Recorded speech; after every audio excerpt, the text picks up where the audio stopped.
Augustin Garcia, je suis l'éditeur d'Indata Veritas. Bienvenue dans cette émission Il n'y a plus qu'à. C'est la 35e édition. Alors oui, évidemment, on est dans un pont, même un aqueduc. On va parler de ChatGPT. Voilà, on devait faire les community managers, mais bon, on va se le réserver à un autre moment quand il y aura plus de monde. Et voilà, je crois que Louis, tu as interviewé notre spécialiste community manager tout à l'heure. Oui, alors on a préparé effectivement notre live pour vendredi prochain. Donc, le YAP, alors il faut qu'on le redise. Le vendredi, c'est Indata Veritas dans tous les cas. Donc, c'est fini, vous arrêtez de travailler. Le vendredi, vous le réservez pour Indata Veritas. Il y a débat le matin, voilà, à chaque fois avec une question d'actualité sur un métier, un secteur. On essaie de réfléchir, de prendre du recul ensemble. Et l'après-midi, c'est Il n'y a plus qu'à avec les maestros, hein, avec Alex, avec Nicolas, avec Laurie, avec Catherine, etc. etc. Donc, ouais, je vous annonce que la semaine prochaine, on va parler community management le matin. Et puis, peut-être l'après-midi, ça serait bien qu'on ait une journée community management, Augustin. Ah non, la semaine prochaine, nous parlerons d'open source. Ah! En fait, comment expérimenter l'IA sans exploser son budget. Voilà. Et ça, la spécialiste, c'est Laurie Zingaretti qui va nous parler de ça en long, en large et en carré. Voilà. Son banquier est toujours fâché avec elle, donc du coup, elle fait beaucoup, beaucoup de choses en local. Alexandre, présente-toi. Salut les amis, je suis ravi d'être avec vous pour ce nouvel épisode de Il n'y a plus qu'à. Comment je pourrais me présenter en quelques secondes? Ça fait une trentaine d'années que je fais du digital. J'ai animé un MBA en marketing digital pendant 15 ans et aujourd'hui je me spécialise et je ne fais que ça maintenant. Je fais de l'intelligence artificielle. Ça veut dire que je forme des équipes, je forme des managers, je forme des professionnels de la santé, des professionnels du luxe, bref, tous les métiers. C'est ça qui est génial avec l'IA. Et j'ai une activité aussi créative. Je crée pas mal de choses, des films, des images, des podcasts et plein d'autres choses encore avec des IA, puisque en fait c'est ça qui est génial avec l'IA. On a l'impression d'être une énorme équipe en étant tout seul. Voilà. Louis, présente-toi. Oui, Louis Duroul, donc. Écoutez, je connais bien Alexandre, puisqu'il vous a parlé du MBA Marketing Digital qu'il a dirigé pendant 15 ans. Et ben, en fait, je suis son successeur. Donc, il y a 3 ans, Alexandre m'a passé les rênes de ce MBA MCI, Marketing, Communication, Innovation, donc, au sein de l'Université de Vinci à Nanterre. Et en fait, j'ai été aussi un de ses étudiants, voilà, pendant qu'il était directeur, comme quoi, hein, vous voyez. Il y a un côté transmission, voilà, qu'on aime bien avec Alexandre. Et puis à côté, je suis associé au sein d'une agence de communication qui s'appelle Pastel. Et depuis peu, je suis l'heureux animateur de Il y a débat, donc le format live du vendredi matin d'Indata Veritas sur une proposition, une nouvelle fois, du passeur décisif Augustin. Je pense que les passes décisives d'Augustin Garcia, elles sont à mettre dans le Guinness, dans le livre des records. Ok. Donc aujourd'hui, on va vous parler de ChatGPT. Donc c'est une émission plus débutant, initiation. On va vous parler de toutes les fonctionnalités disponibles, de tous les formats qui existent, donc le téléphone, l'application, le desktop. J'en oublie sûrement d'ailleurs. Oui, on peut l'avoir sur WhatsApp aussi. Qu'est-ce que je voulais vous dire? Oui, ChatGPT, c'est en fait, voilà, à l'image, on a Midjourney, qui est la base, sur le texte, pour créer du texte, créer du contenu. La base, c'est ChatGPT. Quoi. Il y en a d'autres, mais ChatGPT est le plus utilisé, très, très, très largement. Et ça ne fait pas que du texte, c'est capable de faire aussi des images, c'est capable d'analyser des fichiers, des tas de choses que nous allons vous montrer. Alexandre. Oui, donc tu veux quoi? Que je parle de ChatGPT? Alors Oui, tu nous fais un petit tour d'horizon. il y a une petite news aussi qui est importante parce qu'on aime bien faire un peu de marketing aussi. On fait de la technique, mais le marketing est important. Il y a une nouvelle personne qui vient d'arriver au sein des équipes d'OpenAI et qui va être, à mon avis, très importante, qui s'appelle Fidji Simo. Elle va gagner à être connue. Elle est là depuis une semaine, hein, donc elle vient d'arriver et elle va diriger le business. C'est-à-dire jusqu'à maintenant, ChatGPT, il parle d'open source, de plein de choses sympas. Ils essayent de faire du business. Ils lèvent quand même beaucoup d'argent. Ils ont levé 40 milliards de dollars en 2025, ce qui est quand même pas mal. La boîte, elle est valorisée 300 milliards de dollars, pardon, et la valo d'aujourd'hui. Et l'objectif de cette femme qui vient d'arriver et qui cocorico, elle a grandi à 7 et elle a fait HEC, donc voilà, mais depuis 16 ans, elle avait un parcours un peu hors norme dans la tech américaine. Elle s'est occupée de Facebook, elle s'est occupée de plein de licornes type Incart, etc. Et là, elle est au board d'OpenAI et elle est là pour faire du business en fait, pour qu'on achète beaucoup plus leurs services, que ChatGPT devienne le réflexe, comme tu le disais à 2 secondes, Augustin, ça doit devenir le réflexe absolu. Quand on pense IA, on doit penser OpenAI. Ça, c'est leur but. Enfin, en tout cas, elle est arrivée pour ça. Donc c'est juste une petite info, parce que c'est quand même une Française, c'est bien. Et une femme française, donc c'est le summum de ce qu'on attend dans la tech. Et donc, voilà, je voulais vous passer cette petite info qui est extrêmement récente. Au passage. Après, on peut revenir sur les choses plus terre à terre. Ouais, alors ce qu'on va faire aujourd'hui, parce que là, j'imagine que dans le public traditionnel de Yapluka, vous attendez à voir des dingueries de fonctionnalités sur les dernières IA à la mode. Alors là, on va refaire un peu à Yapluka les fondamentaux, les bases. Vous savez, c'est important dans le Ruby. Augustin connaît bien ça puisque vous savez qu'il est à Biarritz. De revoir un peu les fondamentaux. Et c'est vrai que ChatGPT, ça fait partie, on va dire, de la base de votre combo IA. Et maîtriser ChatGPT, en fait, c'est maîtriser la porte d'entrée vers toutes les autres fonctionnalités d'IA générative. Si vous suivez régulièrement les Yapluka, par exemple sur Midjourney, vous verrez que la plupart en fait font leur prompt sur ChatGPT. D'ailleurs, créent même des GPTs. Donc, on va le voir aujourd'hui, des opérateurs GPT spécifiquement pour utiliser Midjourney. Et donc, c'est à la fois un outil formidable parce qu'on peut faire beaucoup de choses, notamment d'un point de vue textuel, mais c'est aussi un super agrégateur, quoi. Une interface vers les autres IA. Je ne sais pas si je l'ai bien résumé, Augustin et Alexandre. Ouais, bien sûr. Bien. Vous avez vu pile poil, là, il y a le logo ChatGPT qui passe. Hein, on a fait le branding qui va bien derrière. Et donc, si on veut dire 2 choses, par contre, moi, j'aimerais revenir un peu sur les usages, surtout avant peut-être de rentrer dans plus de détails, et ce que je rencontre. Moi, une grosse partie de mon métier aujourd'hui, c'est de former à ChatGPT, à l'usage de ChatGPT, parce que le mode d'emploi, tout le monde peut y arriver très rapidement. D'ailleurs, je le dis clairement, il n'y a jamais eu de technologie, de l'histoire des technologies aussi simple à utiliser que ChatGPT. Il n'y a jamais eu quelque chose d'aussi simple, puisqu'il suffit de lui parler, d'écrire, et si vous savez taper un texte, normalement, vous savez obtenir une réponse. Alors évidemment, plus votre texte est bien tapé, c'est-à-dire plus les questions sont bien posées, plus votre prompt est précis et détaillé, plus vous avez de chances d'obtenir de bonnes réponses. Mais je vais vous dire clairement, même si vous ne posez pas les bonnes questions, c'est maintenant ChatGPT qui va vous poser la question. Il va vous dire, Louis, j'ai pas très bien compris ce que tu viens de me dire. Augustin, est-ce que c'était ça que tu voulais me demander? Et si on lui répond, alors si on ne répond pas, il ne se passe rien, hein, mais si on lui répond, on obtient la bonne réponse, même si on n'est pas parti du bon prompt. Et ça, c'est un peu extraordinaire et c'est ce qui change tout.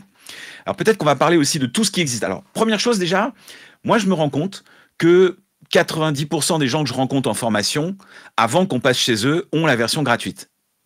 Et on sait très bien que quand c'est gratuit, c'est que c'est toi le produit. Et honnêtement, vous pouvez me raconter l'histoire comme vous voulez, ça n'a rien à voir la version gratuite et la version payante. Il y a plein de fonctionnalités, il y a des modèles auxquels on a le droit quand on paye, qu'on n'a pas le droit et qui sont les meilleurs modèles. Donc souvent, il y a des gens qui disent « Ah, j'ai essayé ChatGPT, c'est pas terrible, elle est idiote, elle m'a pas répondu, machin ».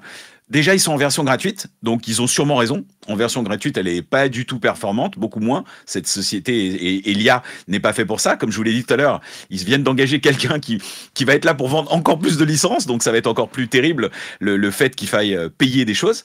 Donc quand vous payez, vous avez accès à des modèles. Pas à l'infini d'ailleurs, ça c'est nouveau aussi, hein. Ils changent tout le temps leurs règles. C'est pas très drôle là, ça chez OpenAI.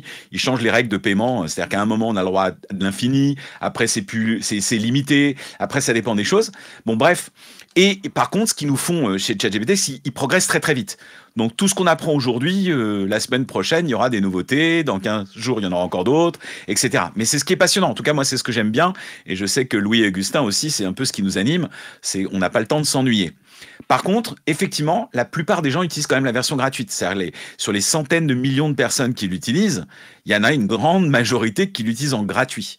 Et c'est pas tout à fait ChatGPT, c'est ChatGPT gratuit. Il faudrait presque le préciser. Donc, première différence, il y a ça.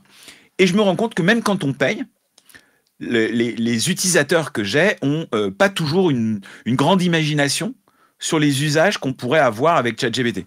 Ils font des choses un peu simples, un peu basiques, et ils s'arrêtent assez rapidement. Alors qu'en fait, quand on la pousse dans ses retranchements, cette IA, franchement, c'est absolument incroyable ce qu'elle est capable de faire. Elle est bac plus 100. Elle est médecin, elle est chirurgien dentiste, elle est capable d'analyser des photos, elle est graphiste maintenant, en plus elle fait pas mal le boulot. Donc quand on additionne tout ce qu'il faudrait passer comme temps pour obtenir les diplômes, elle est plus que bac plus 100 et faudrait peut-être qu'on s'en rende compte.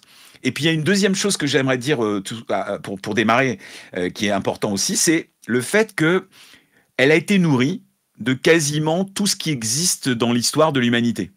Et pour la première fois au monde, j'ai l'impression qu'il est possible que une mémoire collective à travers ChatGPT ait enregistré tout ce qui existe et qui a été produit par l'humain. Ça va des textes dans toutes les langues, ça va du code aussi, on a du code, on a des pixels pour faire des images, on a de la vidéo maintenant avec Sora. Bref, tout ce qui a existé a été entraîné. C'est là où il peut y avoir des biais, c'est là où il peut y avoir des problèmes, puisque on sait que l'entraînement n'a pas été fait sûrement en demandant le droit à tous les ayants droit. Est-ce que je peux utiliser votre livre pour entraîner mon IA? Est-ce que je peux entraîner votre molécule? Est-ce que vous pouvez me donner les recettes de votre molécule pour que je puisse expliquer? On est sûr que non d'ailleurs, hein, on est à peu près sûr, elle pourrait pas être aussi... On a fait un Il n'y a plus qu'à sur ça, Alexandre. Exactement. Mais c'est important de se souvenir de ça. Mais justement, moi, je vous pose la question dans les gens qui nous regardent. Est-ce qu'il est plus important, finalement, de garder l'ancien temps avec les droits d'avant? Est-ce qu'il faut les conserver, ces droits? Ou est-ce qu'on doit faire avancer l'IA et changer un petit peu le droit d'auteur, notamment? C'est un des vrais problèmes. Il y a plein de gens qui répondent oui, non, etc. On doit protéger. D'autres qui disent non, il ne faut pas protéger. Parce que je vous pose juste une seule question. Si, grâce à ça, elle peut sauver des vies, ce qui va arriver bientôt, parce qu'elle va nous aider à trouver des nouvelles molécules, à trouver des nouvelles formules, est-ce qu'on peut prendre le risque effectivement d'aller chercher toute l'information du monde, la rendre disponible, même si effectivement on n'a pas rémunéré comme on le devrait les gens qui ont produit ces contenus? C'est une vraie question que je peux poser. Ok. On va rajouter un peu d'éthique aussi. Depuis ce matin, ça redemande probablement à tous ceux qui n'ont pas augmenté, mis toute la mémoire disponible, ça leur redemande si ils ne veulent pas bénéficier d'une mémoire contextuelle plus grande. Ouais. Moi, je suppose, parce que je lui ai dit non et que je ne veux pas qu'elle prenne mes données pour en faire quelque chose, même si je lui ai dit non, je ne suis pas sûr qu'elle les utilise ou les utilise pas, mais ça, c'est un autre problème. Mais là, depuis ce matin, ça me redemande, et ça me redemande à chaque fois que je me connecte. Donc, j'ai l'impression qu'elle voudrait bien qu'elle se souvienne de tout ce que je lui ai dit, d'avoir une vraie mémoire, non pas juste dans une conversation, on y reviendra pour expliquer ce qu'est une conversation, mais pas juste dans une conversation, mais globalement. Alors, il y a plusieurs méthodes pour justement. Il y a plusieurs endroits où elle nous demande ça. Là, tu as raison, depuis ce matin, elle nous le demande d'une façon globale et générale parce qu'elle s'est rendue compte que plein de gens avaient sûrement dit non, je ne veux pas que tu te souviennes de tout. Absolument. Mais alors, on peut lui demander ça aussi quand on fabrique des projets. Donc, c'est des espèces de groupes où on peut lui donner un prompt. Et là aussi, elle nous dit, est-ce que tu veux que je me souvienne de tout? On peut lui demander, donc là, on peut dire oui ou non, spécifiquement pour les projets. Donc, c'est quelque chose d'un petit peu plus pointu. Et là, ça peut valoir le coup de dire oui, je veux que tu te souviennes de tout dans mes projets. Mais est-ce que dans mes conversations générales, je veux que tu te souviennes de tout? Là, on peut plus se poser la question, est-ce que c'est le cas ou pas? Sous prétexte qu'évidemment, on va gagner beaucoup de temps, je ne sais pas. On peut entraîner un GPTs aussi. Puis il y avait une question tout à l'heure, est-ce que c'est gratuit? Ça a changé plusieurs fois, mais aujourd'hui, ce qui est gratuit, c'est l'accès à un GPTs. Avant, il fallait une licence et payer une licence pour accéder à un GPTs qui était fabriqué par quelqu'un. Maintenant, on peut y aller gratuitement, mais c'est limité en volume. C'est-à-dire, on ne peut pas utiliser un GPT toute la journée non-stop avec des millions de questions. Sinon, ça permettrait d'avoir ChatGPT gratuit en payant, quoi. Enfin, la version payante en gratuit. Et évidemment que ça, on ne peut pas. Alors, les amis, imaginons que je sois en train de tomber là sur Indata Veritas sur LinkedIn ou YouTube. Je ne maîtrise pas trop ChatGPT ou j'ai fait quelques trucs rapidement. J'aimerais m'en servir dans un but peut-être marketing, tu vois, de dire, tiens, j'aimerais pouvoir trouver des stratégies, produire du contenu pour valoriser ma marque, mes produits. Qu'est-ce qu'on peut donner comme conseil concret? Vous voyez, et répondre à cette question, que faire avec ChatGPT? Bah alors là, les usages, il y en a beaucoup, hein. Mais on peut les répartir déjà en plusieurs familles. Il y a la famille des data. Donc, on peut lui donner des chiffres, on peut lui donner des tableaux. Évidemment qu'il ne faut pas lui donner des tableaux nominatifs. Évidemment qu'il ne faut pas lui donner les secrets de votre société. Donc, on s'en doute bien ça, mais il est peut-être bon de le répéter. Donc, on peut lui donner des chiffres. Elle sait très, très, très bien analyser les chiffres. Ça dépend du modèle et ça dépend si on est en gratuit ou pas. Mais si on a payé au moins 20 $ par mois, parce que c'est juste ça que ça coûte, hein, ça coûte pas plus cher. Il y a une version à 200 $, mais la version à 20 $ permet de faire déjà ça. Et donc, la version à 20 $ me permet de lui donner des tableaux Excel sophistiqués et de lui demander de me les analyser, de les trier, de les croiser et d'en faire plein de choses. Premier usage. Deuxième usage, on peut fabriquer des contenus avec. Alors, du texte, mais aujourd'hui, on peut fabriquer des images. Et les progrès sont fulgurants avec ChatGPT il y a quelques semaines qui a lancé sa version image. Avant, on avait un DALL-E 3 qui était vraiment pas terrible. Là, aujourd'hui, la version image commence à tenir la route. Donc, on peut lui demander de fabriquer des images. On peut pas lui demander de fabriquer pour l'instant de l'audio, mais ça va venir. Mais elle parle quand même. Mais on peut pas encore lui demander de parler autrement qu'en live. Bientôt, on pourra sûrement, on va pouvoir raconter des histoires. Lui, fais-moi un podcast et elle nous le fera. Pour l'instant, elle le fait pas. C'est pas possible. Dans les contenus, donc images, vidéos avec Sora, texte, donc on peut pratiquer pratiquement tous les contenus, déjà c'est pas mal. Ensuite, elle voit des choses, c'est-à-dire qu'on peut lui envoyer des PDF, on peut lui envoyer des images et elle les analyse. Donc elle peut faire aussi de l'analyse directement des documents qu'on lui envoie. Donc un fichier Excel, un PDF, une image, pas de l'audio, pas encore, ça marche pas très bien, des liens. Ça fonctionne avec des liens, maintenant des liens web. Donc, elle peut regarder une page, la scanner. Je vous invite comme usage d'ailleurs à tester sur votre entreprise ce qu'elle voit. Lui dites, qu'est-ce que tu peux analyser? Un site web, c'est génial d'ailleurs. J'arrête pas de faire ça. Vous prenez un site web, vous envoyez le lien à ChatGPT et vous lui dites, dis-moi ce que je pourrais améliorer sur mon site web. Est-ce que le SEO est bien fait? On fait une petite démo peut-être, Alex? Bah. Dites-moi, que voulez-vous que je fasse? Bah vas-y, prends une Data Veritas si tu veux, si tu oses. On va essayer. Tu prends le site d'une Data Veritas et puis on va lui demander des choses. Et donc, j'ai pas fini sur les usages, mais voilà, on a déjà fait une tour des usages. Il y a un usage que je vais dire pendant que tu tapes le texte, qui est très important et que j'apprends beaucoup en formation et je montre jusqu'où on peut aller. C'est un usage pour aider à prendre des décisions. Parce que l'IA, elle va pas prendre la décision à votre place, mais largement, elle peut vous aider à prendre une décision. Si vous lui demandez de passer par la grille d'un framework, vous lui dites, tiens, fais-moi un SWOT sur tel truc, et ben, elle va faire à une vitesse folle, elle va vous donner les infos, et vous, manager, ou vous, même consultant, ou freelance, ou tout ce que vous voulez comme métier, vous allez pouvoir aller beaucoup plus vite vers l'essentiel de ce qu'elle peut vous donner comme info. Donc ça, c'est quand même très intéressant aussi. Et puis là, on va regarder après tous les boutons. Alors, analyse ce site web, c'est pas très. Tu peux en rajouter. On va commencer par être flou. Bah ouais. Et après, on ira plus loin. Bon, bah elle va quand même répondre, c'est ça qui est énervant. Il faut montrer que tu as pris la version 4O. En haut à gauche, on aurait pu choisir d'autres modèles. Donc là, elle trouve des images qui n'ont rien à voir. D'ailleurs, à mon avis, descend. Donc, qu'est-ce qu'il dit? Le site se présente comme une plateforme francophone dédiée à l'intelligence artificielle générative. Donc, tu vois, il l'a repéré, il a compris ce que c'était. Il propose une variété de contenus allant des actualités aux analyses critiques en passant par les ressources pratiques. Donc là, déjà, elle a compris qui tu étais, elle l'a bien vu. Et c'est la preuve. Et quand on clique, qu'on voit comme ça, on voit que les sources sont bien in data veritas, IA générative, etc. Ça veut dire que Augustin, l'à-propos sur une data veritas a été bien renseigné. Bravo, Augustin. Voilà, c'est ça. Donc, il y a l'objet éditorial, il y a absolument tout. Il explique comment est foutu notre truc. Il y a l'équipe éditoriale. Ouais, il y a tout. Voilà, alors, très doucement là sur ça. In Data Veritas se dit ça par sa capacité à combiner des années. Non, il parle encore d'éditorial. Ok, très bien. Okay. Alors maintenant, ce que tu devrais lui demander, c'est qu'est-ce que je pourrais faire pour améliorer mon site? On va faire une phrase ultra simple. Il faudra aller bien plus loin. Tu es un spécialiste de l'analyse des sites web. Non, mais il n'a plus besoin de ça. Que puis-je faire? Il a besoin quand même, mais ça marche quand même, voilà, on va dire. Voilà, exactement. Je vais vous donner une explication. Pour améliorer? Que puis-je faire pour améliorer ce site web? Donne-moi des conseils éditoriaux et des conseils techniques. On va lui demander ça quand même. Et des conseils techniques. Et tu vas voir que... Et on est en 4O, c'est-à-dire le modèle un peu le plus classique de ChatGPT. Si on a été passé dans un autre modèle comme O3, on aurait obtenu beaucoup mieux encore. Hein. Donc, technique, ergonomie, performance. Donc, voilà, vitesse de chargement, accessibilité, référencement. Déjà, il me dit plein de trucs, tu vois. Problème de navigation. Alors ça, c'est normal.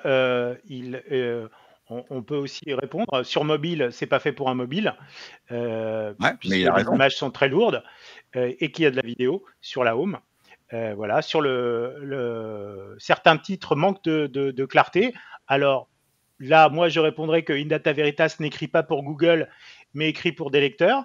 Mais si j'avais voulu aller plus loin dans les titres, je devrais faire comment faire ceci avec des questions, des choses très très précises, avec des mots-clés, les mots-clés qui sont recherchés.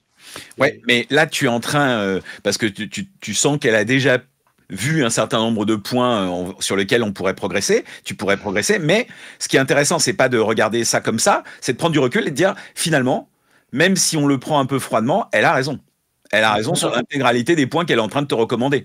Regarde le point 4 là. Oui, je le vois. Audio, vidéo mieux exploité. Problème, les podcasts et vidéos sont enterrés dans des rubriques. Ce qui est faux, puisqu'ils sont sur la home aussi.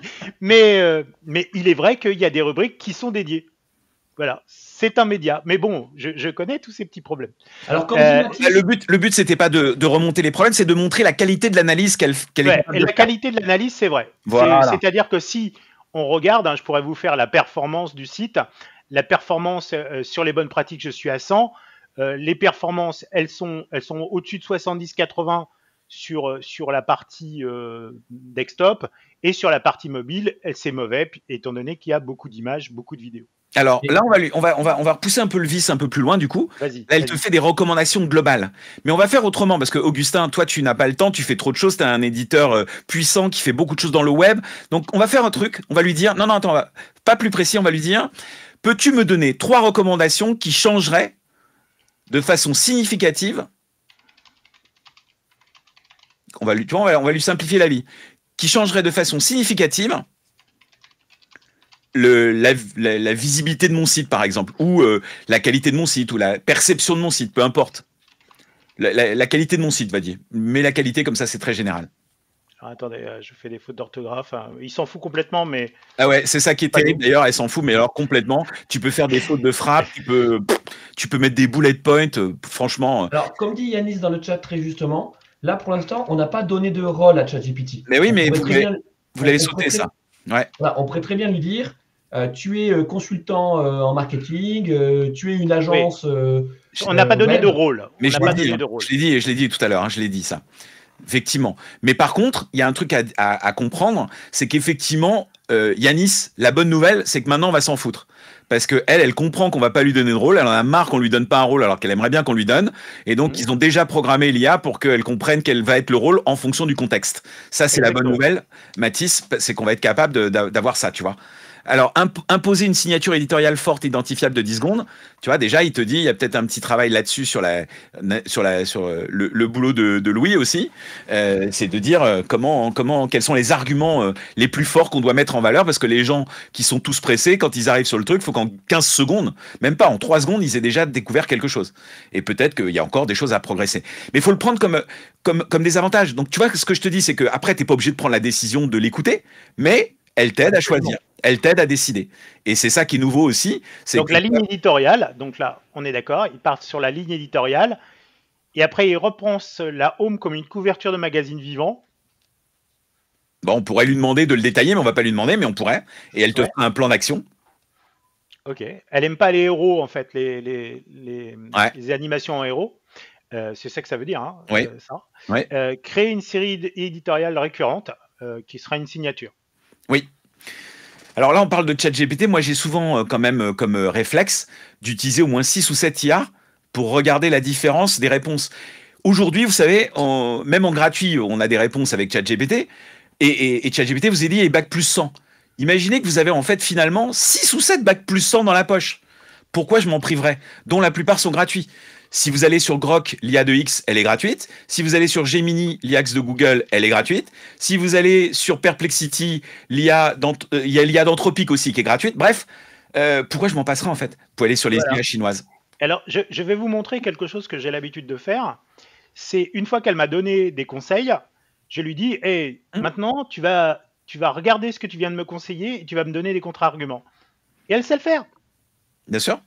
Voilà. Contrairement, voilà, c'est ce que. En plus, si on est un peu de bon sens et qu'on connaît bien son secteur, bah voilà, c'est ce que j'ai dit tout à l'heure. Je l'ai pas dit dans ces mots-là, mais on risque de polariser notre audience.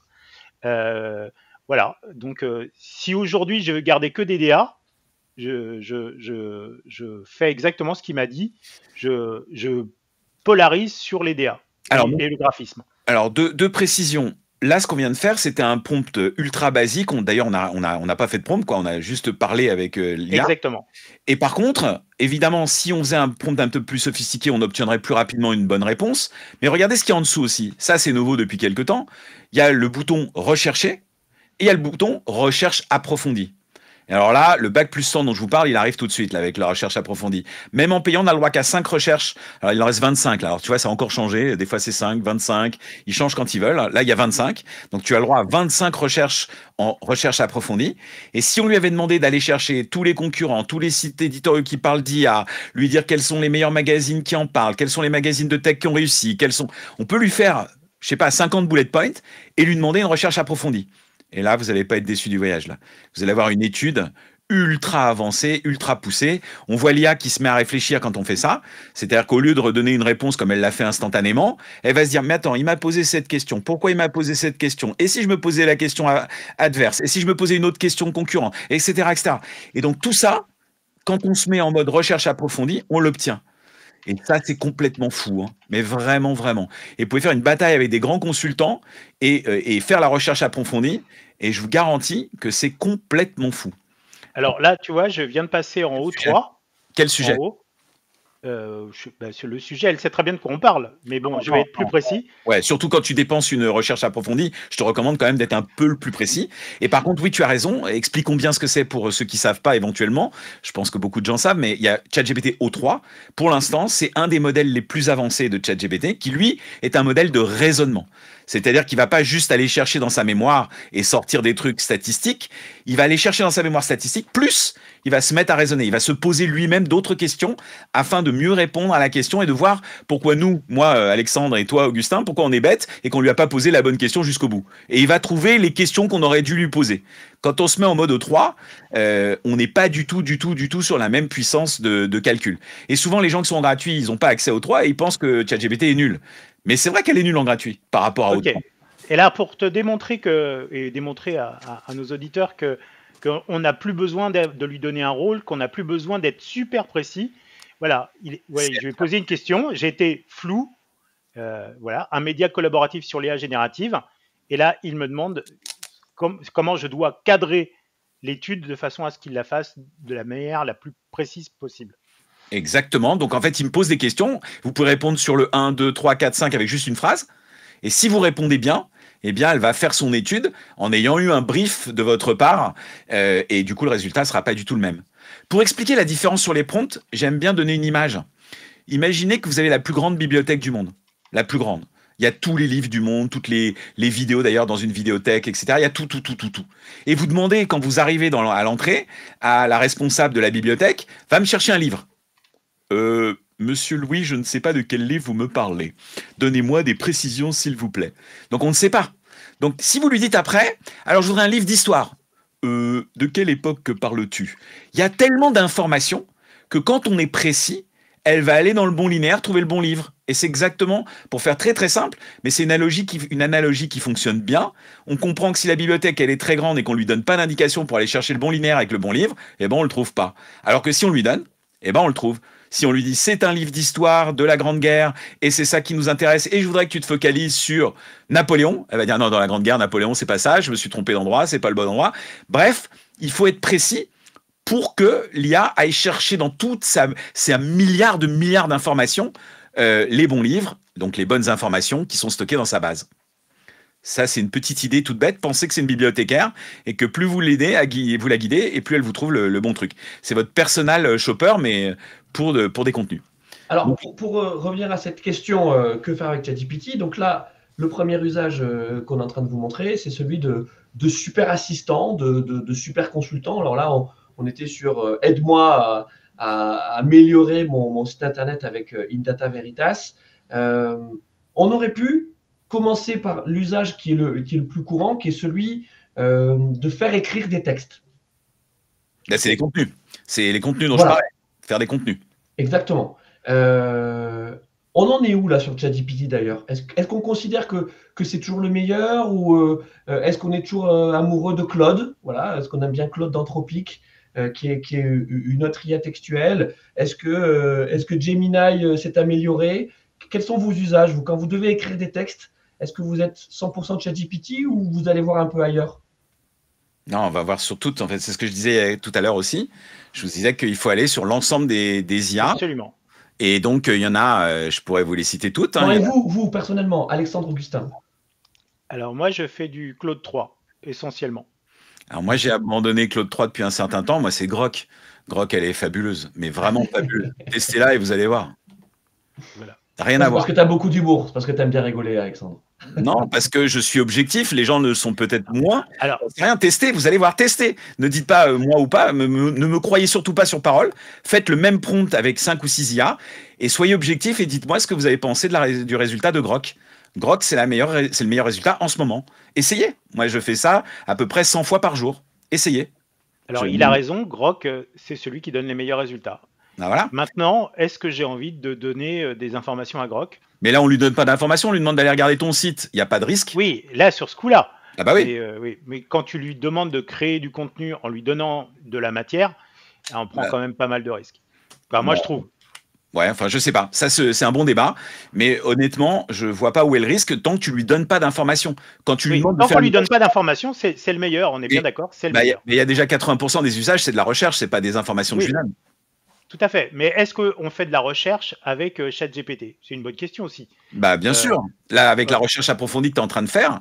Alors là, je ne sais pas si vous avez vu, il est en train, c'est pour ça que je voulais partager l'écran, il est en train d'analyser le site, mais il a sauté la recherche approfondie. Il l'a désactivé de lui-même. Ça, je sais pas ce que tu me. Non, regarde, là, ici, la recherche approfondie n'est plus cochée. Il l'a enlevé, en fait. Ah bon? Oui, il l'a enlevé pour traiter, en fait, une fois que il m'a demandé des détails, il a considéré qu'il n'avait pas besoin de la recherche approfondie pour le faire. Parce que tu lui as pas demandé peut-être de te faire un tableau avec la liste des concurrents ou je sais pas quoi, peut-être, je sais pas. Peut-être, je sais pas ce qui va me sortir. C'est trop facile pour lui, c'est déjà dans sa mémoire tout ça, donc je ne sais pas. En tout cas, vous voyez, il a déjà découvert qu'on avait fait des masterclass. Ouais, j'ai vu avec le MDMCI, donc voilà. l'an dernier ensemble. Alors, en attendant qu'il continue à faire sa petite recherche, donc, imaginons que là, dans les recommandations qu'on a eues de la part de ChatGPT, ils nous disent, oui, pour ton média collaboratif, il faut que tu aies davantage de tribunes. Voilà, de tribunes, de prise de position sur l'IA. Comment je peux travailler avec ChatGPT pour qu'il m'aide à faire ces tribunes, toujours dans la production de contenu? On va arrêter, je vais faire stop. Hein, de toute façon. Pourquoi laisse-le aller jusqu'au bout? Oui, non, mais c'était juste un truc. Mais tu peux ouvrir un autre onglet éventuellement et on peut faire autre chose. Mais non, laisse-le aller jusqu'au bout. À moins qu'il soit bloqué, c'est dommage. Non, il réfléchit. Et surtout, c'était pour vous montrer quelque chose. C'est que vous voyez, il est toujours en train de réfléchir, il est toujours en train de travailler dessus. D'habitude, ChatGPT vous répond dans les quelques secondes qui suivent. Vous voyez, quand on lui demande quelque chose de complexe, il réfléchit. Et il réfléchit très longtemps. Et il réfléchit très bien, surtout. Surtout. C'est ça qu'il ne faut pas oublier. Donc voilà. Après, Louis, j'ai pas fini sur les autres IA aussi. Tu avais la bonne question. Il y a DeepSeek aussi. Alors DeepSeek, ils ont fait fort parce qu'a priori, ils ont entraîné la qualité de leur IA sur ChatGPT. Donc évidemment, ils ont pris les meilleurs résultats de ChatGPT pour obtenir les meilleurs résultats directement dans DeepSeek. DeepSeek, c'est une IA chinoise. Elle est archi gratuite, donc on peut y aller à fond. Mais pareil, tu as raison, il faut jamais lui donner des données confidentielles. Mais si tu lui fais une recherche, tu lui demandes d'aller chercher des informations. Il y a zéro risque. C'est ce qu'il y a sur le web, c'est ce qu'il y a dans sa mémoire, c'est ce qu'elle a été chercher ailleurs, c'est ChatGPT. Donc tu t'en fiches, tu risques rien en fait. Tu lui poses une question pour qu'elle te donne des informations. Le risque, il est zéro. Il n'y a pas de risque, il y en a zéro. Je vais répondre à Mathis qui dit franchement, il veut garder cette pratique de rôle. Sincèrement, Mathis, il n'y a plus besoin. Il n'y a vraiment plus besoin. Ça veut dire que surtout, tu le tapes le texte, tu promptes en tapant.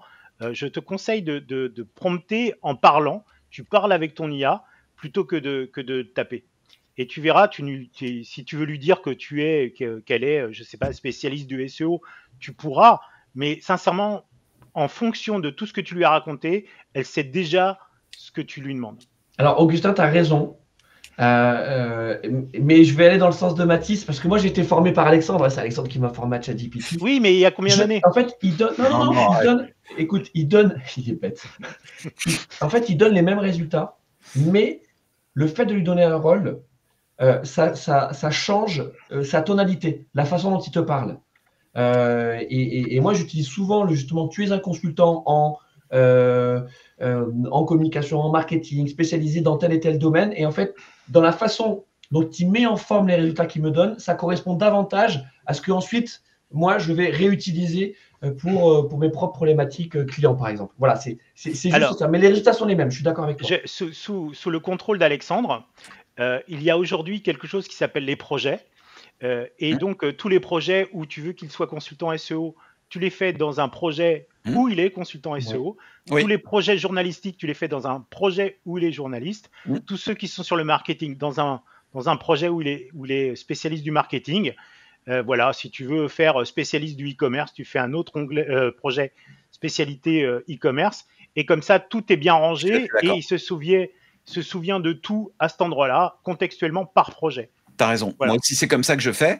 Il y a un défaut avec le projet, un gros défaut pour l'instant, c'est qu'on ne peut pas le partager. Donc, quand tu travailles avec des équipes, comme c'est souvent mon cas avec des prompts où je leur demande de me partager les prompts pour qu'on puisse avancer ensemble, que le travail qui a déjà été fait, je recommence pas à reposer la même question à ChatGPT. Je me mets dans un projet, je me dis je vais partager le projet avec mes équipes, ça va être génial. Ils auront le prompt, ils auront les documents et on pourra travailler ensemble. Mais on peut pas. Je suis obligé de les ressortir. On peut les ressortir par contre. Je les ressors momentanément et je les remets dans le projet. C'est complètement idiot. Est-ce que tu as vu si dans la version Teams, dans la version équipe, on doit pouvoir partager un projet? Peut-être. Non, j'ai pas vu.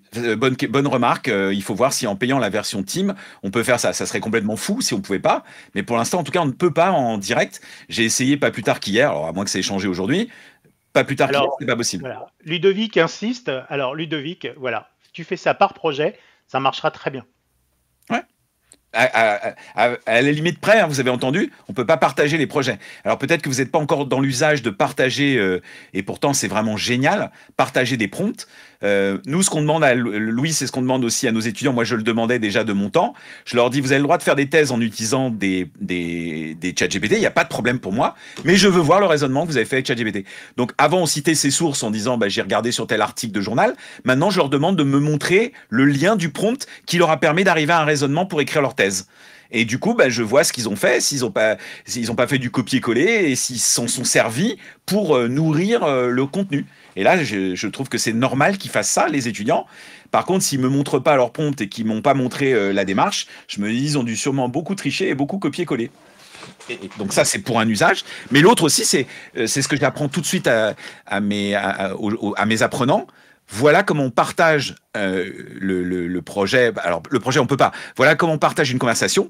Et du coup, avec ça, bah, encore une fois, je répète, on refait pas tous le même prompt, quoi. Ça sert à rien. Alors, on peut la partager ici. Hein, je vous montre. Exactement. Exactement. Et donc, il suffit de faire ça. Et on peut le départager après, en plus. C'est-à-dire, si vous voulez surtout pas que ça traîne quelque part et que quelqu'un d'autre puisse y accéder, vous pouvez départager. Il y a un petit défaut au partage, je vous le dis tout de suite pour ceux qui vont essayer, c'est qu'il faut repartager si vous avez changé la conversation. Elle ne fait pas la mise à jour. La mise à jour se fait en repartageant. Pour l'instant aussi, hein, mais j'imagine que ça devrait changer aussi. C'est juste Tu veux dire qu'il n'y a pas de synchronisation Non. C'est-à-dire, si tu reposes la question, la deuxième question. Là, si tu me partages maintenant ta conversation, j'aurai tout. Mais si tu continues à poser une question à ChatGPT, la conversation va continuer. Et ça, je l'aurai pas si tu me repartages pas le lien. Ok. Alors, il y a un commentaire de Jérémy là, qui est pas mal dans le chat. Alors, qui réagit à ce qu'on disait tout à l'heure sur le combo IA, sur tiens, tester tel outil, telle plateforme, etc. C'est vrai que là, on est encore dans cette jungle hein, oui. des outils, mais assez vite quand même, il y a bien une ou deux plateformes qui vont l'emporter. C'est ce qui est fait de faire Google notamment. ChatGPT est pas loin. Hein. La O4, elle a quand même fait mal. Hein. Ok, donc là, vous voyez, on a une étude complète. Non, attends, mais je vais rebondir, mais il est en train de montrer le résultat. Regarde le résultat qu'il a obtenu, Augustin, il est content. Il a quand même une étude de ouf sur tout ce qu'il devrait savoir sur le sujet. Après, le plus dur, ça va être de la lire. Oui, c'est ça. Alors, j'ai un truc. Tu vas lui dire, résume-moi cette étude. Résume-moi l'étude. Évidemment, je savais que tu allais faire ça, Augustin. C'est très bien. je rappelle à ceux qui n'ont pas compris, mais écoutez-le bien, la femme qui vient d'être engagée, qui s'appelle Fijissimo, elle est là pour faire du business. Donc le but, c'est qu'il n'y ait pas d'autres IA. Donc pour répondre à Jérémy, c'est cette femme-là qui va résoudre ou pas l'équation en disant regardez, arrêtez de vous embêter à droite à gauche sur d'autres IA, jouez pas votre Alexandre, faites votre truc vous-même et vous avez tout sur ChatGPT, vous embêtez pas. On est les meilleurs. Vous regardez concours créatif communautaire. Alors, soit j'avais déjà posé la question à l'IA grâce à Yanis et d'autres membres de la communauté Geniart, voilà, on fait des concours et on fait même voilà, on vient de sortir The Croquette Crew, qui n'est rien d'autre que ce que propose de faire ChatGPT O3 comme format différenciant. Mais bon, c'est très intéressant, regardez. Voilà, il explique les forces, les faiblesses, les pistes d'amélioration. Il y a absolument tout. Ben voilà, donc c'est parfait. Et je peux te dire que le niveau de ce qu'il te propose est du meilleur niveau de ce qui existe aujourd'hui en termes de recommandations. Ça, je l'ai déjà confronté à des cadors de plein de domaines. Et à chaque fois, ils sont obligés d'avouer que ils n'auraient pas fait mieux, quoi. Ils auraient sûrement fait pareil, mais pas aussi vite et pas mieux. Ça, c'est sûr. Alors, si vous regardez bien, il n'a regardé que In Data Veritas. Je ne lui ai pas demandé d'aller regarder ailleurs. Et donc, toutes ces sources, il a mis 6 minutes et il a consulté 32 fois le site pour rechercher ces informations. Bon, là, il a pris aussi, regarde, il a pris aussi le MBA-MCI. J'ai vu qu'il avait pris le blog MBA-MCI. Oui. Il a pris les réseaux sociaux du MBA quand on avait fait des choses ensemble. Si tu regardes bien, il y a essentiellement que des réseaux sociaux. Ouais. Non, mais il faudrait lire. Là, bien sûr, c'est pour la démo, mais il faudrait lire tout ce qui nous met. Mais comme dit Alex, là, on a un travail qu'on aurait pu avoir il y a une dizaine d'années de la part d'un freelance, par exemple. Voilà. Tu vois, absolument. Est-ce que tu peux me faire des recommandations pour mon média? Pas un freelance, là, une grosse boîte de conseils parmi les plus grosses du monde. Carrément, Louis, tu peux y aller. Non, je n'ai pas encore franchi ce pas, mais oui, tu as raison. Dans l'esprit, tu as raison. Non, mais ce matin, d'ailleurs, Louis s'est évertué à dire que les agences de communication allaient perdurer.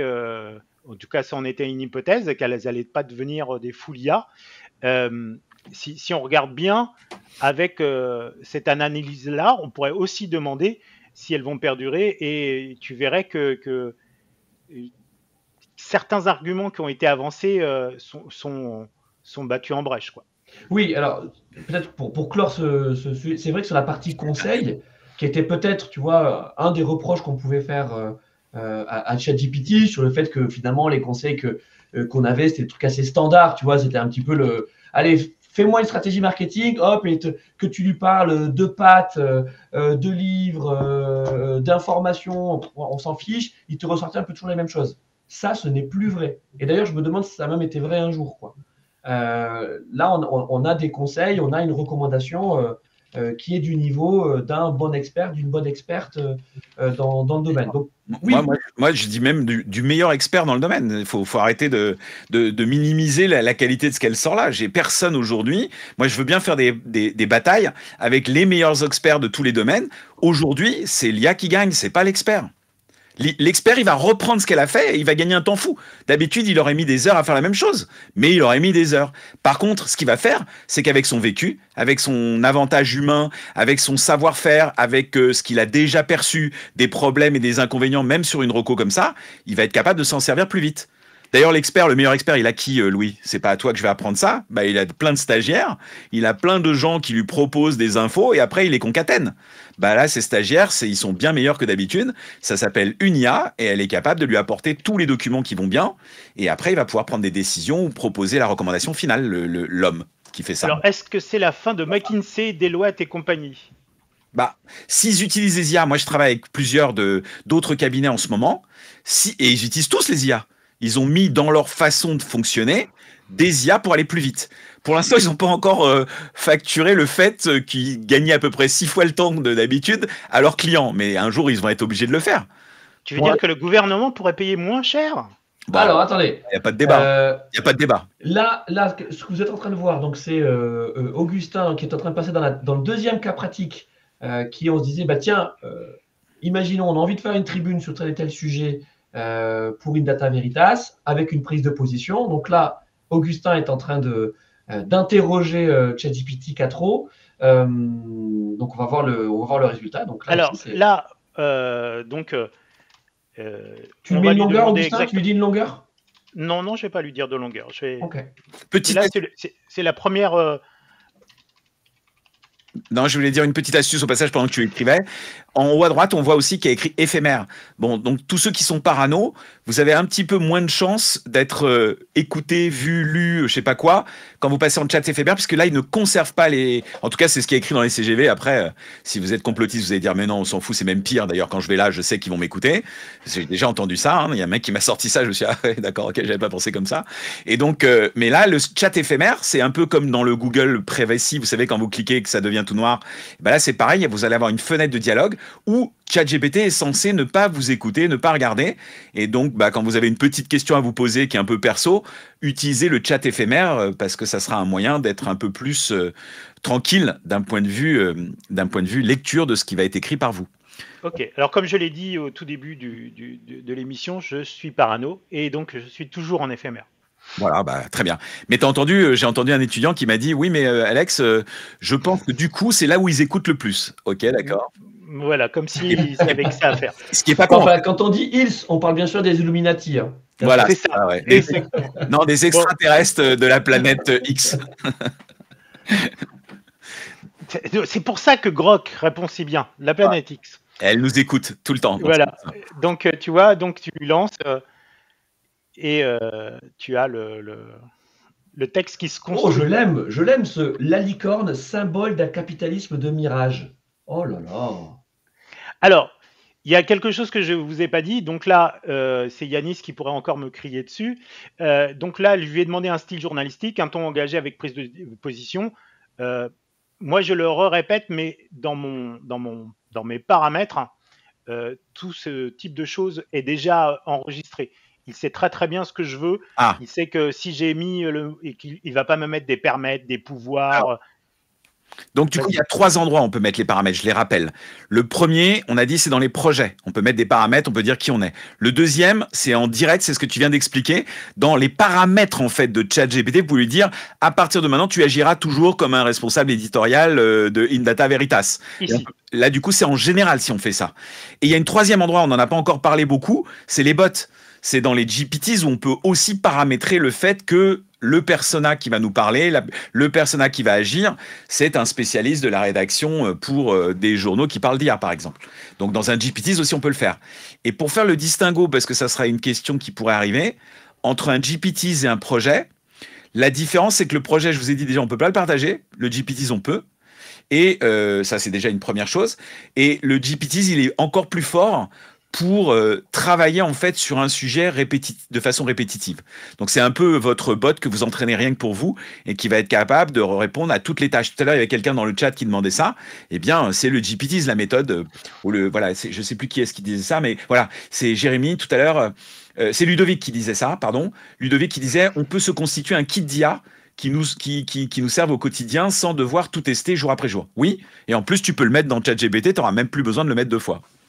Okay. Et Yanis parle des custom instructions. Les custom instructions, c'est exactement ça. Tu es dans les paramètres et tu le fais. Exactement. Là, vous avez vu, il a fait une première tentative avec c'est simpliste et il me demande si je veux un dessin. On va faire beaucoup mieux que ça. On va passer, parce que tu te demandais est-ce que je vais mettre la longueur et tout ça. Je vais passer en mode Canva. Hop, là, on est en mode Canva. Là aussi, on a fait une émission là-dessus. Hein. Oui, on a fait une émission complète là-dessus. Ici, on va pouvoir définir la longueur, visualiser les idées, les concepts. On peut tout faire là. C'est à droite avec ta souris quand tu vas vers la droite, normalement. En bas à droite. Là, non, il n'est pas sur ta droite. Il les a mis de ce côté-là. D'accord. Non, ça c'est une nouvelle conversation, c'est pas ça. Il y a un petit bouton qui apparaît, mais là je l'ai pas vu apparaître. Non, il n'y est pas apparu. Il est pas apparu, ouais. Licorne VS dromadaire. Par exemple, qu'est-ce que vous recommandez de faire donc pour cet exercice? Ah bah voilà, faut cliquer dessus là. Vas-y, reclique là-dessus sur les 2 flèches, ouais, les 2 flèches, et après je vais répondre à ta question, Louis. Non, il l'a mis de l'autre côté. Je sais pas pourquoi. Mais est-ce que tu cherchais là hein? Non, ça c'est le dessin, ça. Non. Alors, il a changé d'icône il y a quelques jours, alors. Parce que c'était pas ça, l'icône. Donc pour cet exercice, donc j'ai envie effectivement d'avoir un endroit dans lequel je puisse mettre tous mes articles. Voilà, je veux créer des tribunes pour une Data Veritas. Est-ce que vous recommandez de faire un projet ou plutôt de faire un GPTs? Le résultat, ça sera peu ou prou le même, mais c'est quoi le plus pratique Un projet. pour vous? Moi, j'utilise les projets. Non, mais si tu veux le faire pour toi tout seul, Augustin. Par contre, si tu as des équipes et que tu veux leur donner, tu es obligé de faire un GPTs. Je suis d'accord avec toi. Voilà, Ok. c'est ça la petite différence. Alors, on va peut-être aller sur un GPTs alors, si vous voulez. C'est le partage, Louis, tu vois la différence. À partir du moment où tu veux partager, tu n'as pas d'autre solution. L'avantage du GPT, c'est que tu peux partager au grand public aussi, et que maintenant, comme c'est gratuit, l'accès est gratuit, on peut y accéder, eh bien, tout va bien. Je crois qu'on ne peut pas les fabriquer en gratuit, il y avait la question. On ne peut pas les fabriquer en gratuit, mais on peut les lire en gratuit, ce qui est déjà pas mal. Qu'est-ce que tu nous fais, Augustin? Là, tu es en train de regarder tes commentaires. Non, pas du tout, LinkedIn. pas du tout, pas du tout. Je suis en train de regarder. Toc. Il cherche quelque chose. Je cherche quelque chose. Je vais vous. Dis tout de suite que tu t'ennuies dans ce Il n'y a plus qu'à. Tu sais. Non. Je vais aller sur celui de ce matin. Il cherche un texte. Et je prends un commentaire. Je sais pas, je vais en prendre un qui soit plus long. Hop, Alors, ici. Voilà, toc, ici. Et donc là, je vais faire une capture d'écran. Hop, je vais faire ceci. Je vais le prendre, je vais le copier. Et là, je vais revenir ici. Et je vais aller sur un GPTs. On parlait de GPTs. Donc, je vais vous montrer. On peut être, voilà, on peut répondre à des commentaires. Plutôt que de le faire soi-même, je vais utiliser celui de Sébastien Griot. Vous vous demandez pourquoi Sébastien Griot arrive à répondre à des milliers de commentaires en quelques minutes. Voilà, je vous donne la solution. Elle est là, ça s'appelle SEBGPT Social Engagement de Magnette. Là, vous allez mettre le commentaire, coller. Tel que je le connais, il a fait encore mieux que ça. Hein. Il a fait un mec.com qui répond directement dans le LinkedIn. Ah non, c'est pas vrai. Il a d'abord celui-là, après il a une extension Chrome. Peut-être que le mec va arriver, mais pour l'instant, il n'est pas là. Parce que ceux qui répondent à tous les commentaires, ils ont déjà l'extension qui fait tout en direct. Hein. Mais c'est un GPT à la base. Tu as raison à 100%. Hop, je fais répondre à ce commentaire et hop. Et vous allez voir un commentaire. Non, on partage pas les conversations, je pense pas dans un GPT. On partage le process parce qu'on envoie le lien. Et le bot il est entraîné. Donc le bot, je réponds à Ludovic. Ouais.